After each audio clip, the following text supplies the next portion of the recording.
नमस्ते दोस्तों सभी को। आज एक ख़ास संदेश देना था बहुत से भाइयों को कि मैंने अपने बहुत से दोस्तों को देखा है कि वह सुल्फा, गांजा, भांग जैसे ख़तरनाक नशे करते हैं और कहते हैं कि यह तो भाई भोले बाबा का प्रसाद है। भोले शंकर तो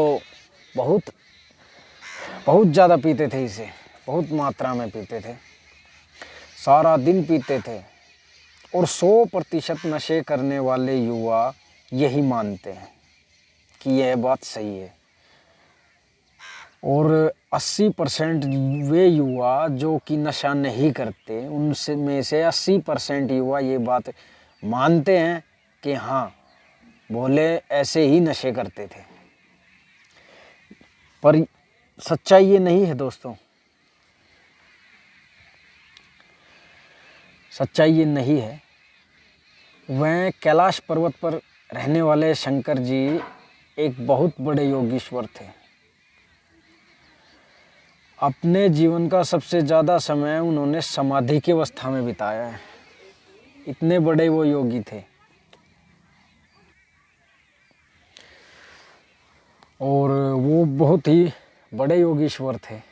और जितने बड़े वो योग प्रेमी थे ना, उतने ही बड़े वो गौ प्रेमी भी थे। बहुत बड़े गौ भक्त थे।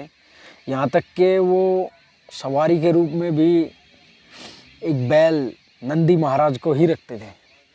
जहाँ भी आना जाना उन्हें होता था वो उसी पर जाते थे। और कितने हष्टपुष्ट वो नंदी होते थे।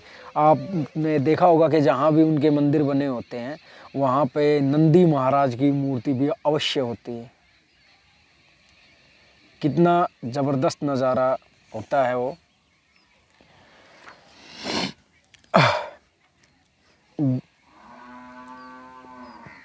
वहाँ वो मूर्तियाँ ये दिखाती है कि उनके अंदर कितना गौ प्रेम था।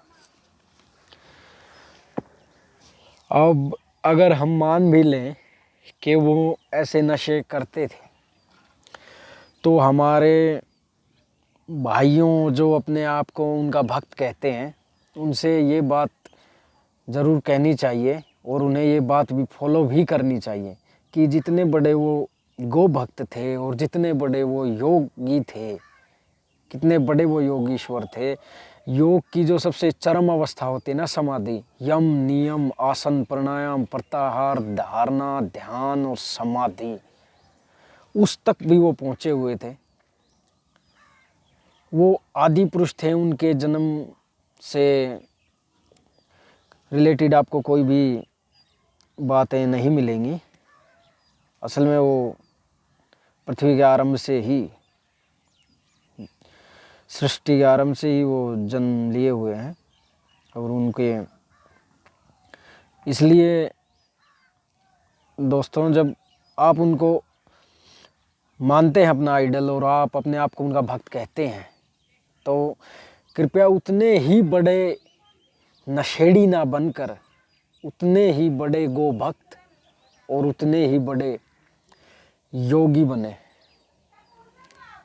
आप मान भी लेते हैं हम उनके कि भाई वो नशे करते थे, तो आप ये भी तो मानना पड़ेगा ना कि वो योग भी करते थे, वो समाधि में भी जाते थे, वो गौ भक्त भी बहुत बड़े थे। तो ये भी आपको फॉलो करना चाहिए। यही बात दोस्तों मैं आपको बताना चाहता हूँ। और गौ की रक्षा के लिए उन्हीं की तरह प्रेरित हमें रहना चाहिए